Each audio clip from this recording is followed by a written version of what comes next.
Shalom to the elect. Let's begin this lesson by giving honor and glory to the power of Abraham, Isaac, and Jacob, Yahweh, our Heavenly Father, and His only begotten Son, our King, the Redeemer of Israel, Yahweh Shai. Let's give double honors to our head apostles, the bishops, the elders from the great millstone that taught us this truth. And salutation, peace, love to all the brothers out there, day in and day out. That's right, the spiritual army of our King, the Redeemer of Israel, Yahweh Shai. I pray that this message find all of you in perfect peace as we all continue to feed the sheep and through the spirit and power of our King, Yahweh Shai. The reward is coming. The reward is coming. The reward is coming. Everything is playing out in front of us through the spirit and power of our King, Yahweh Shai. Everything He said is going to be happening in the last days. It's right here, family. We are seeing it. We are seeing it. And to you, the large multitude, and you so-called Negroes, Latinos, African Americans, whom our King Yahweh Shai is going to have mercy upon. I pray that this message, you receive it in sincerity and in truth. You see, you got to believe this gospel. You have to believe this message. You get that faith that was given to you. That faith is the one that is allowing you to believe this. You can see it. You see, you can see it. We're not going to waste too much time on this here. It's a long interview, but we're not going to play it all. This gentleman that we all follow are redacted. Clayton and Natalie Morris, they used to work in the mainstream media, and they decided to go their own way. So now they have a YouTube channel called Redacted, and they bring out a lot of truth about what is happening. This episode here involving one of the former military, a colonel, what am I saying? Yes, high-ranking member of American military. This man here, Col Douglas MacGregor. He knows stuff. I think he's still connected. You know what I mean? He's used to serving. He's serving I think Trump administration for a brief period. All right, so he knows what he's talking about. And he sat down with Clayton Morrison yesterday, and they brought out this interview, and it says the U.S. is about to lose its superpower status, and that's what triggered. That's what inspired this lesson. Okay, we always know that we get inspiration from the Lord to do this lesson, but something have to trigger it, And this is what this was the interview. It says the U.S. is about to lose its superpower status, Col Douglas MacGregor, because we are here through the spirit and power of our King Yahweh Shai, starting with our head apostles, to tell you that everything that is happening, it is the Lord that is directing it. You see, because before He tells you the end, at the end, the end from the beginning, so nobody can sit back and take credit for it. Because He knows that this little horn from Daniel 7:8 will eventually be put down, because He came back in that little season in the book of Revelation, chapter 20 there. That little season is the season that we are living in right now. When Nebuchadnezzar had that dream in Daniel 2, it tells you all this, nations that will come to rule. He referred to them as beasts, okay? It started with the head, which was Nebuchadnezzar, followed by the Medes, Persia. After the Medes, Persia went to the Greek, from the Greek, the Roman Empire. And everybody said, but the Roman Empire collapsed in I think 436 or 447. Let me see if I don't want to misquote it. When did the Western Roman Empire collapse?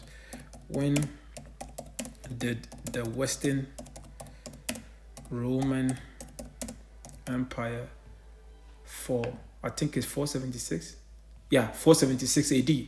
Okay, 476 AD. But they came back in the Renaissance. They rebirth. That's the little season that we are living in right now. So family, before we go, let's give honor and glory to our power Yahweh Ba'Shem. Let's go to the book of Job 4:14-5. It says here, seeing his days are determined. Are you listening to this? Seeing whose days are determined? Esau, Edom. That last leg of the Roman Empire. Remember, they came back in the Renaissance. That's the time that we are living in. You see, the Lord is about to take him down. And you're going to hear it from this man here. He's telling you that America is done. It's done. But it's hard for people to actually accept it. But it doesn't matter what I think and what my opinion is. No, it's what is written in the Bible. Because it's what the testimony of our King, the Redeemer of Israel, is the spirit of prophecy. So we are linking what is happening right now through the spirit and power of our King, the Redeemer of Israel, Yahweh, with the precepts. It's all about prophecy. Yahweh is all about prophecy. Okay? It's a Job 14:5. It says, seeing his days are determined. Days are what? Let's go back here. Let's close this quickly. Let's go back. Let's look up days, okay? Days. What is it? Days. The Hebrew word is what? Yom, right? Strong's H3117. Yom. Yom. Yom. Day, time, year.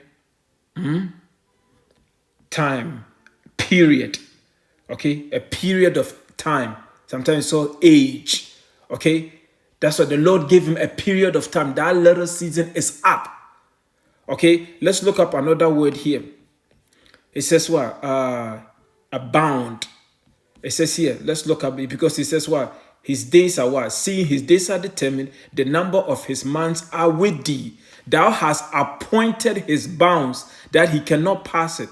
So let's look up the word bound. What is bound? The Hebrew word is what? Hook. Strong's H2706. Hulk. Hook. Hulk. Hook. Meaning what? A statute, ordinances, limit. You hear that? Limit. So it doesn't matter what he does. He's telling you he's planning 2030 agenda, 2050 agenda. No, this is it for him. Esau, Edom, self-proclaimed white man, his kingdom is coming to an end. This is it. The Lord gave him a period to rule, and that period is here now. It's a statute, ordinance, a limit, something prescribed, due. Prescribed, limit, boundary, enactment, decrees, civil enactment described by what? The Most High. Let's look up this. Let's look up this word, statute.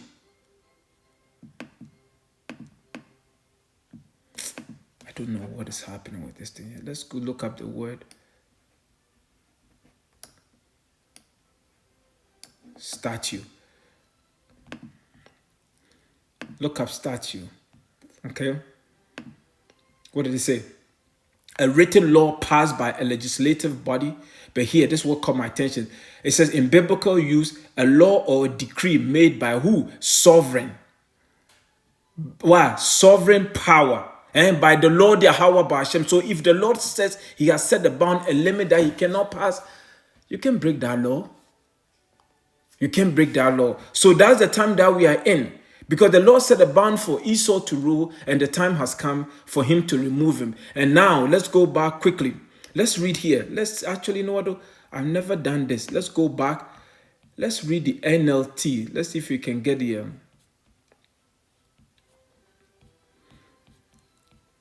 close.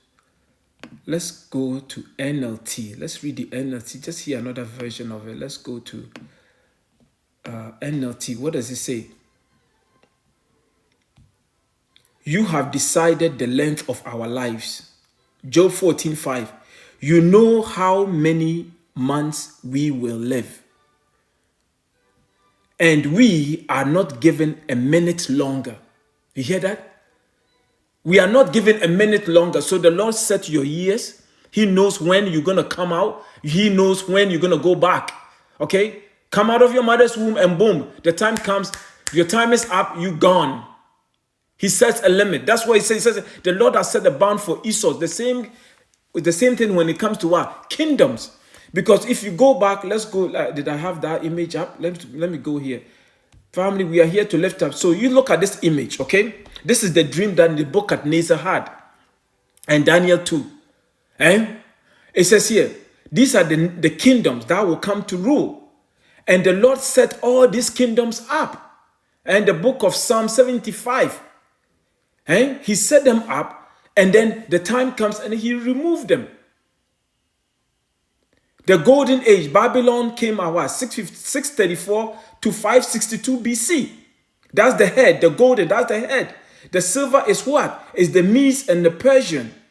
They came and gone. Greco came out, which is what? The Greek Empire. That's the beginning of Esau, Edom. The self-proclaimed white men, that's the beginning of their kingdom. So they came and passed. And then the leg, which is what? The Roman Empire. So the Roman Empire came and bet. The Roman Empire was what? Was bound for 1,000 years. That's when they lost power. But they were rebirthed, starting with what? The Spanish, the French, and the British. Out of the British came America. That little leg. He said using the same system, the same beast system. Because what? The Roman Empire, what did they have? They have senate houses. They have what? Entertainment. They have what? Gymnasium. They have what? Sports. They have all this big stadium. The same thing that you're seeing right now in America and around the world, the Western world. Those gladiators from the Roman Empire family is back right now. Your MMA, your boxing, your football family, it's Rome. It's a rebirth, renaissance, the same thing coming back again. The Lord tells us what? There is nothing new under the sun. So here now, we are right now, we are literally at the feet, the toes and the clay, the modern age, new Roman Empire. This is where we are. You see? Yes, they lost a little power. They lost power and for 1,000 years. Remember, it says what? They were bound.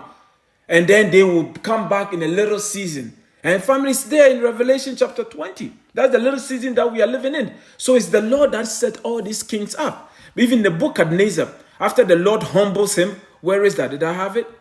Daniel 7. No, I think it's Daniel 4. I think I have it somewhere. Yeah. When he was humbled, when he was speaking proudly, finally the Lord put a spirit in him to declare who is the man. And hear what he says.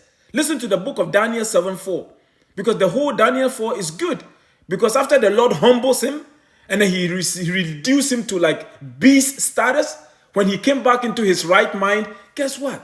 He acknowledged that there's no other power but the power of Abraham, Isaac, and Jacob. Yahweh Bahashem, Yahweh Shai. Hear what he says in the book of Daniel 4:17. He says here, this matter is by the decree of the watchers and the demand by the word of the holy ones, to the intent that the living may know that the Most High, Yahweh, ruleth in the kingdom of men, and giveth it to whomsoever he will, and setteth up over it the basest of men. That's right. This came out of the mouth of the Lord, put the spirit on him to say it. You see? So it is the Lord that is ruling. America wasn't a nation that was created to be here forever. No.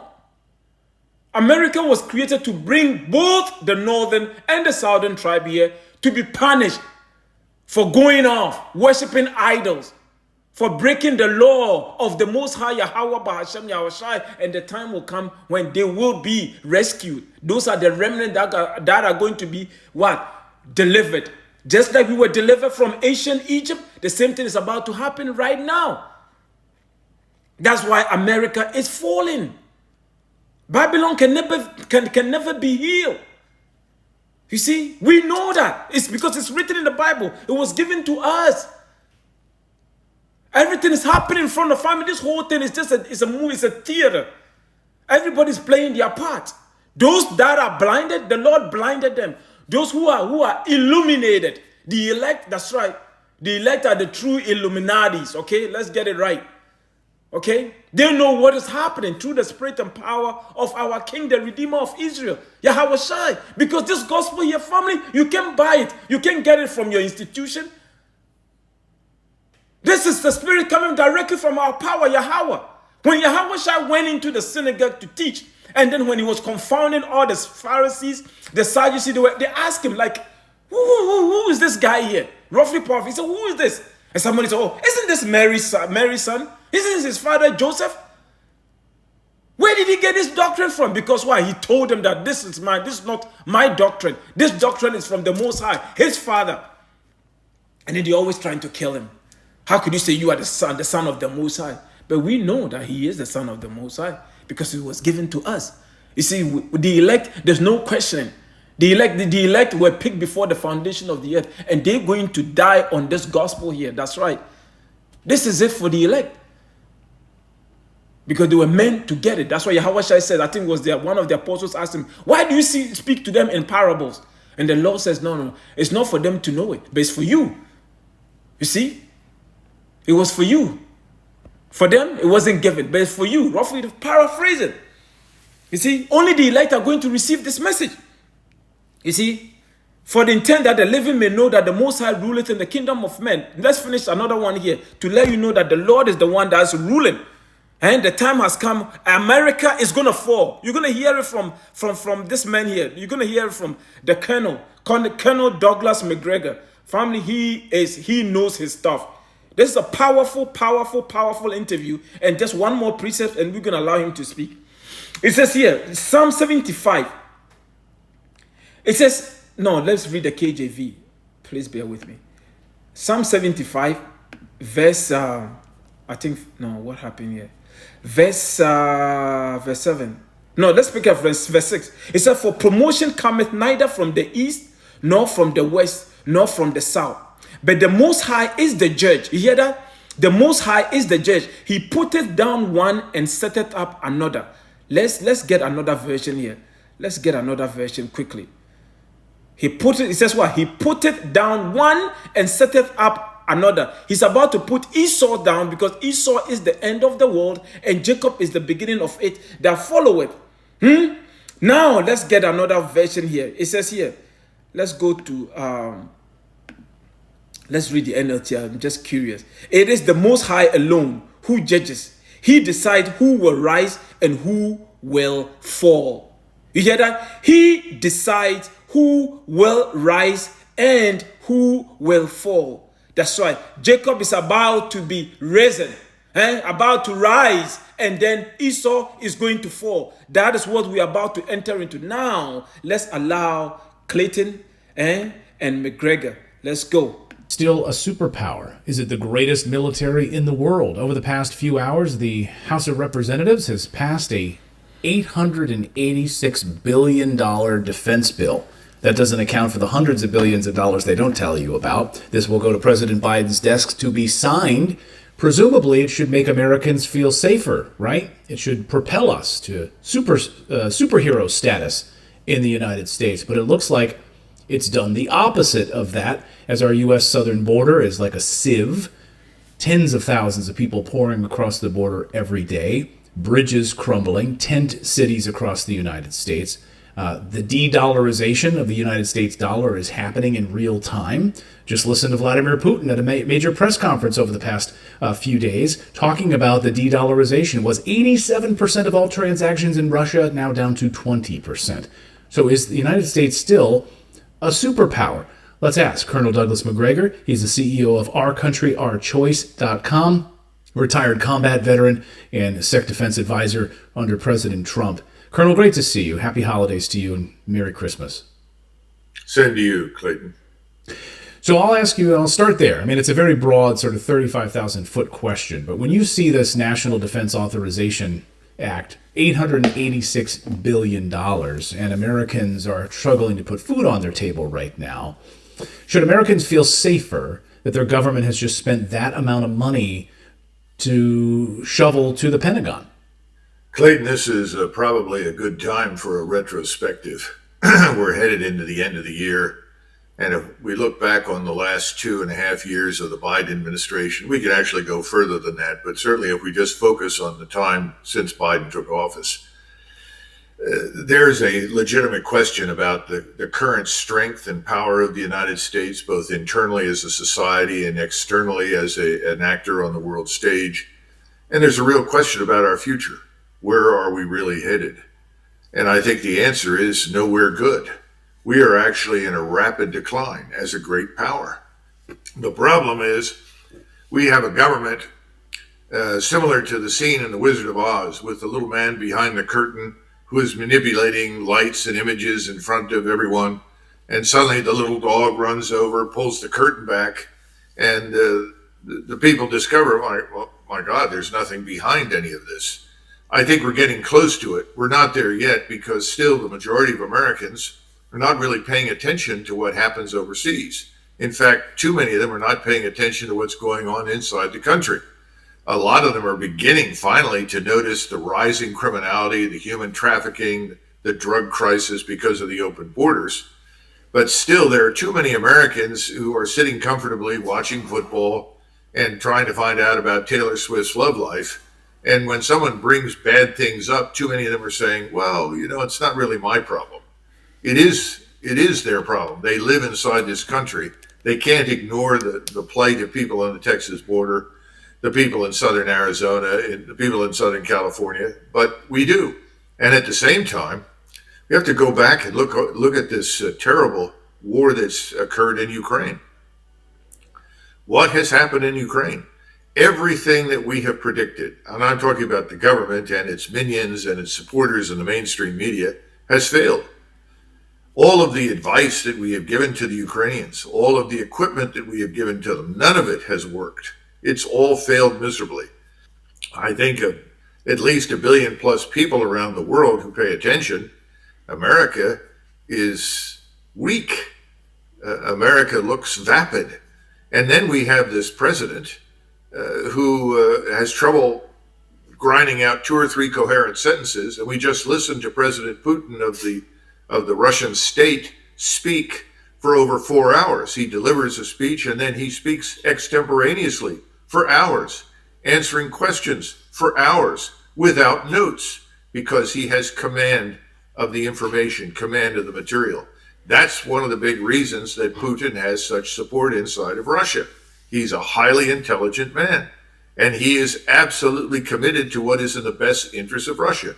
And he's done everything in his power to avoid a war with the United States and NATO, while we have done everything we possibly could to provoke him and continue to do so. In the meantime, you've got over 500,000 Ukrainian dead lying on the battlefields. I don't know how many civilians have died. How many millions have left the country? It's probably well over the 14 million that we saw a few months ago. The Ukrainian nation is effectively dead. It's comatose. I don't think it's even on life support. The people who are on life support in Kyiv, those are the crooks and the criminals running the country. They're about to receive another infusion of American cash that they no doubt will transfer to their bank accounts on Cyprus and Switzerland and elsewhere. How much of that will make any difference to the poor human beings dying on the battlefield is impossible to speculate. I mean, when you reach the point where in order to be evacuated as a Ukrainian soldier or officer from the battlefield where you were severely wounded, that you have to bribe the ambulance crew to take you to a location where you can receive real medical attention, it's over. There's no military infrastructure to take care of anyone. People are simply being herded into gunfire. This war is over. The Russians are moving deliberately and slowly towards the West. And the great lie that Putin wants to conquer Eastern Europe is falling apart. And that's beginning to happen in Germany and Austria and France and elsewhere. Finally, after months of lies after lies after lies, the populations are beginning to say, what? What's really happening? I'm looking around and my economy is destroyed. Our jobs are vanishing. And we are overwhelmed by foreigners, unwanted migrants, people that are in our country. We never asked for them. The government never consulted with us. The government simply said, if you don't accept millions of foreigners into your midst, well, then you're a Nazi. Then you're a bigot. And people are saying, no, wait a minute, this has nothing to do with being a Nazi. This is about the survival of the French nation, of the German nation, and so forth and so on. All of these things are coming together. Meanwhile, inside the United States, Americans, many of them, quietly are saying, wait a minute, more money for Ukraine? This war is over, isn't it? It's essentially gone. Just look at the map. Look at the advance of the Russian forces. The Russian forces are now in pristine condition. They're the strongest and most powerful military establishment on the planet. What are we? We can't even man the armed forces. We can't recruit men to come into the armed forces, which is what we desperately need, who can fight the enemy. We're recruiting everything other than the men that we have historically depended upon for decades. This is in the Navy, the Air Force, the Army. And now we're being told, well, that's fine. Recruit foreigners, recruit illegal migrants, Right. bring them in. So now we no longer expect Americans to defend America. And Americans don't want to become part of this foreign constabulary that people like Senator Dick Durbin and others want to stand up. Perhaps it's because they feel safer if foreigners have the guns in their country. Incomprehensible to me, but that certainly looks like it's the case. And the criminality rises, the poverty is increasing, a 35% increase in food over just the last 18 months. This is insane. What do you do if you're just the average American family? You don't live in a gated community in a specialized apartment complex in Manhattan. You don't live in a gated community on the outskirts of Washington. You have to live in the real world. And that world looks pretty bad from your standpoint. No one in Washington really either cares or gets it. Washington is a planet unto itself. And then this horrific attack on the 7th of October, which shocked and appalled everyone in the world, including all of the elites in the Muslim world. All the elites in the peninsular Arabs, Egyptians, Turks, Iranians, everyone was shocked and appalled by that. But what's happened? Instead of looking specifically at that event and trying to deal with it, it has now become the justification for essentially expelling and killing 2.2 million people from a place called Gaza, because it's being exploited as the means of creating this greater Israel that has always been on the agenda, but has not been created. And that includes the West Bank and Gaza. And that's a fact. That's not really open for debate. We know that's happening. And in the meantime, the rest of the world is now more shocked and more appalled by what's happening in Gaza than they were about what happened on the 7th of October. And America is sitting there saying, well, we have to help our Israeli friends, but people are watching the images. They're listening to what's the word, seeping through the media net and finding out, my God, there are over 18,000 people dead, 6,000 children. How does it help the Israeli cause? How does it help us? Because we stand with the Israelis. These things are beginning to sink in, but not enough to make a difference inside the United States. For the most part, the Hill is still a permanent fugitive from accountability. They're busy taking the money from the lobbyists, taking the money from contributors, the big donors, in donor-occupied territory called Washington, and they're going home and sleeping comfortably at night. That's where we are. It is. It is a city unto itself. It's like the Capitol in the Hunger Games. It's totally isolated, and it lives in its own bubble. And, of course, all of these members of Congress take money. They take massive amounts of money from the military-industrial complex. They take massive money from the Israeli lobby, and they get up there on television and they put on a circus and a little song and dance, and they raise more money, and more money flows into them. And the American people are totally separated from that. And if you ask the American people, do you want to send money? Should we be sending money to Israel? Should we be sending money to Ukraine? Overwhelmingly, Americans say no. Overwhelmingly. Just look at the polling on that. Overwhelmingly. And yet there's totally disconnected from that. Listen, you're making an important point, and that is that historically, if you go all the way back to the first part of the 20th century before World War I, the American population has always been opposed to military interventions overseas. The sentiment never swung very strongly in favor of World War I, and it didn't last very long. When we sustained 318,000 casualties in 110 days, people began asking then, what are we doing? What's this for? And when they discovered that we were there to rescue British and French banks and British and French imperialism, millions of Americans became very, very disgusted and permanently alienated. It took the Pearl Harbor disaster, which we now know was actively cultivated and shaped by FDR, to really bring us out of this quote-unquote isolationist sentiment. And that isolationist sentiment is still there right now because people are simply saying, what about our problems here? So there's no question the polling data supports what you're saying. But remember, donors win elections, not voters. Right. Yeah, sadly. Maybe that's why Lindsey Graham, just speaking out, I want to play this for you and get your take on this as it relates to Ukraine. We've got so much to cover here, and I want to get your take on this. So this is Lindsey Graham telling us why he's thrilled that we'll fight till the last Ukrainian, that this is great for America and this is great for Ukraine. Listen. Here's the strategy. Everybody in Ukraine's strategy is to fight to the last person. We finally have an ally willing to fight. We haven't lost one American in the fight to liberate Ukraine. We spent about 5% of our defense budget, not lost one troop, and destroyed half of the Russian military. So at the end of the day, we need to help Ukraine get to Crimea and sue for peace on terms favorable to us. To all the people out there talking about Ukraine, can you promise me Putin's going to stop? Can you promise me that China won't invade Taiwan if we show... So his idea is that Putin's not going to stop, and that this is great news. We have an ally in Ukraine that's willing to literally kill every Ukrainian, and he thinks that's a good thing. They'll fight to the last Ukrainian, and he's praising this. And by the way, we've destroyed half of the Russian military. Okay, can you unpack that for us?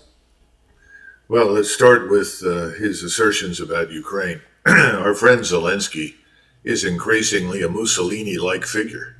He has become incredibly unpopular, widely hated inside Ukraine.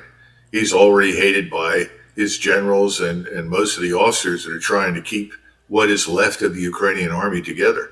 Now, it's all one giant corrupt syndicate. We understand that. But at some point, even the officers in the field who've been pocketing the pay of their soldiers in many cases, who've long since expired on the battlefield, they've begun to feel the heat, and they're beginning to say, this is over. Our future is grim. The Russians are coming. They will not stop. And they are stronger and better equipped and better officered, better led, better trained than they've ever been. It's time for us to find a way out of this. So what he's saying about Russia is just a bold-faced lie.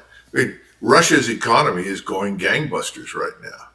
And as you pointed out, I think as we were talking earlier, 20% of the transactions that Russia conducts are in dollars. Well, Russia is part of BRICS. Russia's about to become president of BRICS next year. And these are the states that are trying to distance themselves from our financial system. Most of them want to disengage. They're moving towards gold-backed currency, something we cannot do without ultimately confronting default almost immediately. Now, that's not something that Putin did to us. We've done that to ourselves. But the point is, the whole world is first of all, appalled at the United States. We're seen as the international bully who tries to push people into policies and actions they would otherwise never take. And we rely on two things. We rely on the financial system to bully them and the SWIFT operation, and we rely on military power. Well, our military power has taken a beating in Ukraine. He says not a single American troop or soldier has been killed or wounded over there. Well, we're not so sure. We've had a lot of people on the ground over there that may not have been in U.S. uniform, and no one is reporting what's happened to them. A lot of British and American officers and soldiers have been wounded or killed as advisors or as supporters, as contractors. But, that doesn't matter. That's, of peripheral importance to Lindsey Graham. The point is we haven't committed the U.S. Army to Ukraine, and thank God. Because if we had sent it into Ukraine, I don't think it could have sustained itself logistically for more than 100 kilometers. And then I think it would have been beaten severely because warfare has changed. Russia is now on the leading edge of this new phase in the development of warfare in international relations. We don't get it. We don't want to recognize it. And of course, the people in the Defense Department and in the defense industries are very upset. They want to keep producing whatever it is they already produce because that's guaranteed income. People are not looking carefully at what's going on and what has happened in Ukraine. So I think Lindsey Graham in many ways typifies, even though others don't say the things that he does, but many of the members on the Hill. And he continues to remind our opponents around the world that as long as American soldiers don't die in great numbers at any given point in time, well, the U.S. government can act like a fugitive from accountability. It can make war on any... That's right. a fugitive, and a vagabond. That's right, you heard him. Like Mark 3:24 says what? If a kingdom is divided against itself, that kingdom cannot stand. And that's what you are witnessing. Because from the beginning of this lesson, through the spirit and power of our King Yahushua, we said the Lord set a bound for him. This is it, a limit where you rule and then the Lord removes you and he set up another kingdom. And this is it for the Roman Empire. This kingdom is coming to an end. It will never rise again.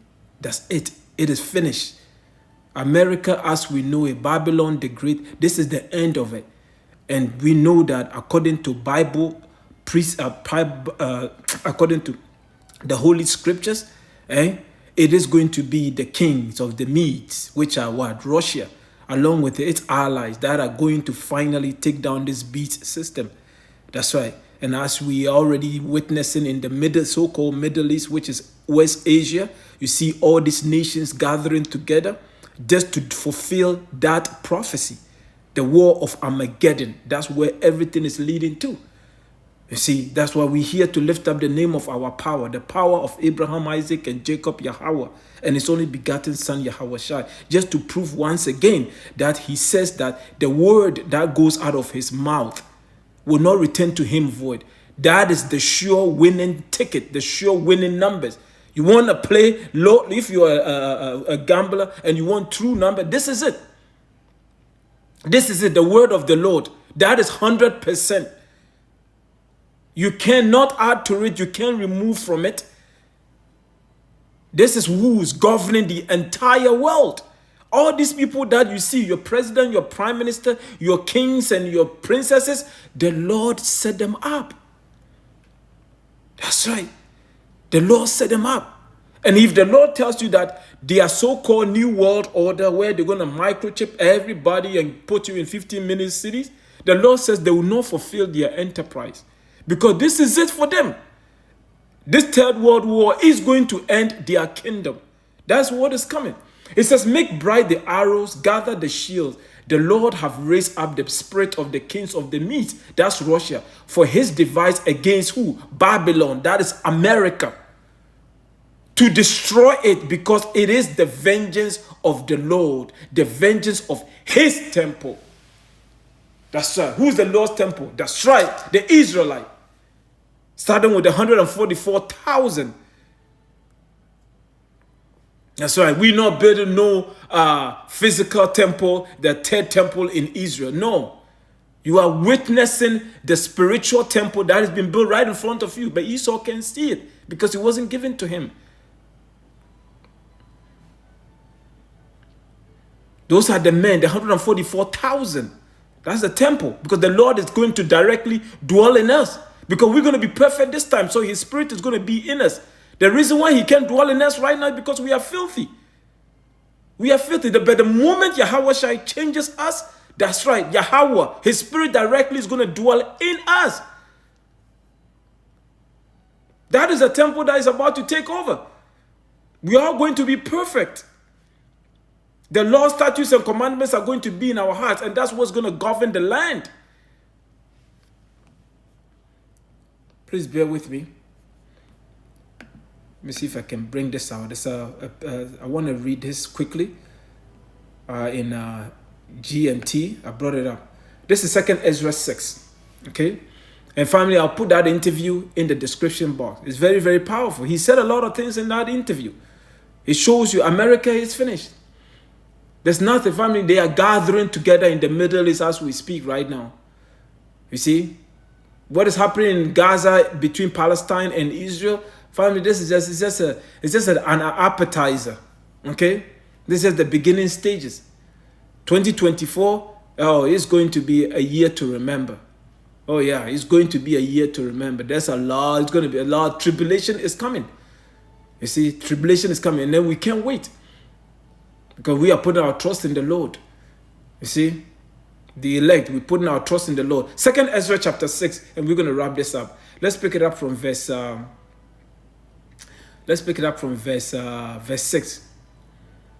No, let's pick it up from verse 5. This is the Good News translation, okay? It says, before the present age was planned, okay, the present age, that's here, or the scheming of its sinners was rejected, or by seal was placed on those who obey the law and lay up treasure of faithfulness. That's the elect, because the elect was a seal, okay? The faith was given to the elect were picked before the foundation of the earth, and we say we are the hopeful elect, and showing humility. And it says, even then I decided that since I and I alone had created the world. You listen to this? Nobody created the world. It wasn't some big bang theory. We all wake up in 7 billion years ago and there was all type of, that is Esau and his pseudoscience. Can't prove it. But they still use it up to today. Esau is nothing. He's a liar. Self-proclaimed white man. He is a liar. This world is not 6 billion years old.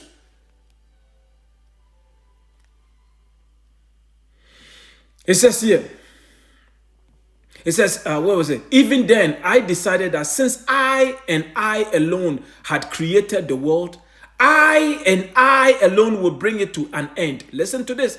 Verse 7. Then I asked, how long a period of time will divide the ages?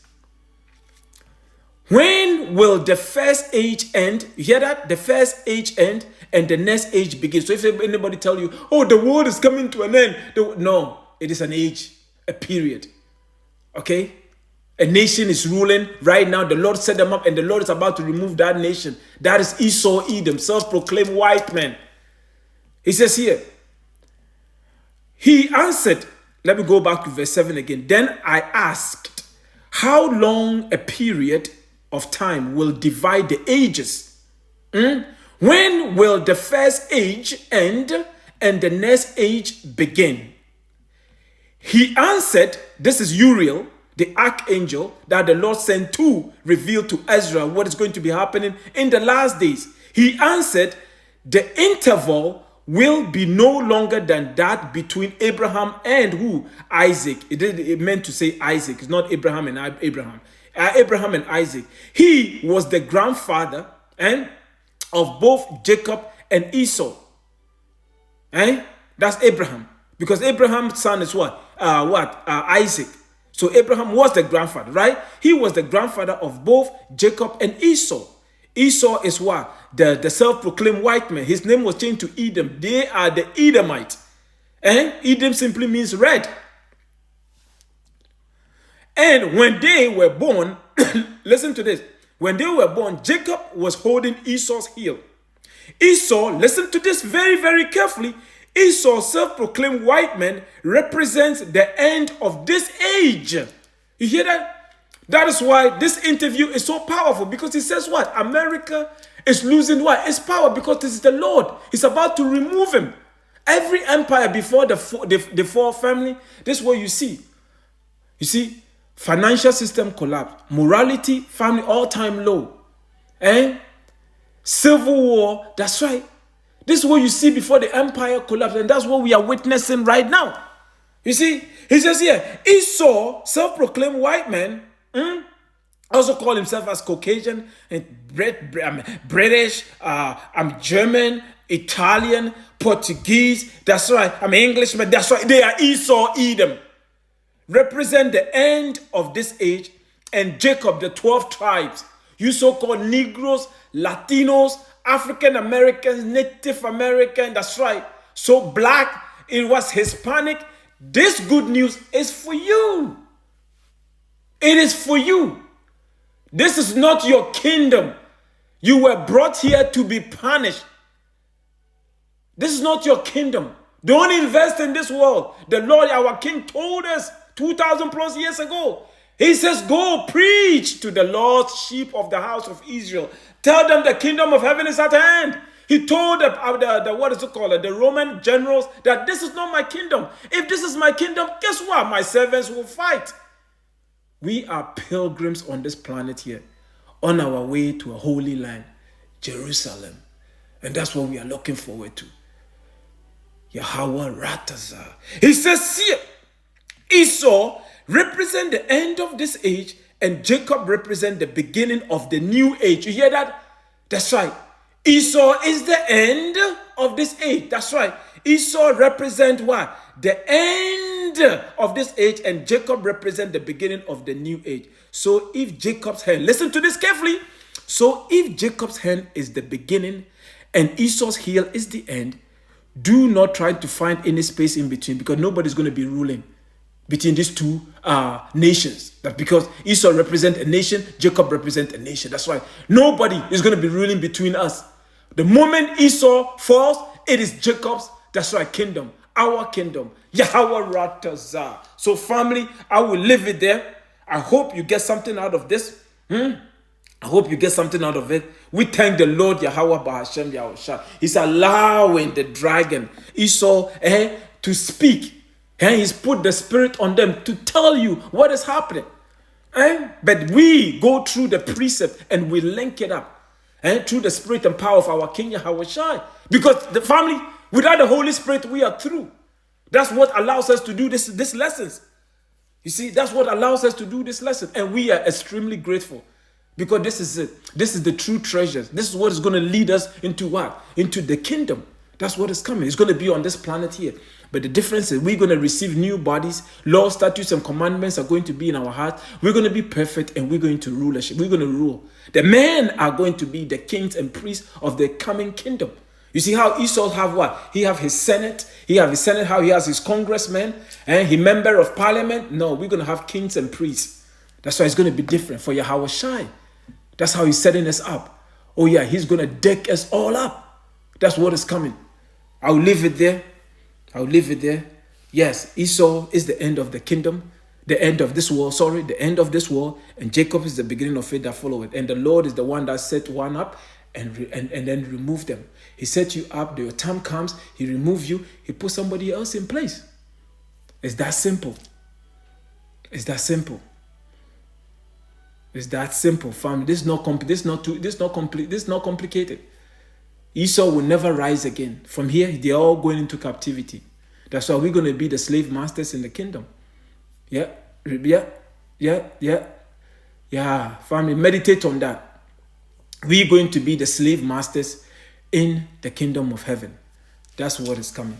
I'll leave it there. All praises, honor, and glory to the power of Abraham, Isaac, and Jacob, Yahweh, our heavenly Father, and his only begotten Son, for blessing us with this beautiful, beautiful gospel, the gospel of the kingdom. We are indeed grateful, man. This is the true riches. This here, knowing and understanding and receiving this. Family, this is the true riches. Money cannot buy the information that we have. The knowledge and understanding started with our head apostles. Family, money cannot buy this riches. That's how blessed we are. Again, all praises, honor, and glory to the power of Abraham, Isaac, and Jacob. Yahweh, Bahashem, Yahushai, Bahashem, Rekakodai, Shalom, beloved.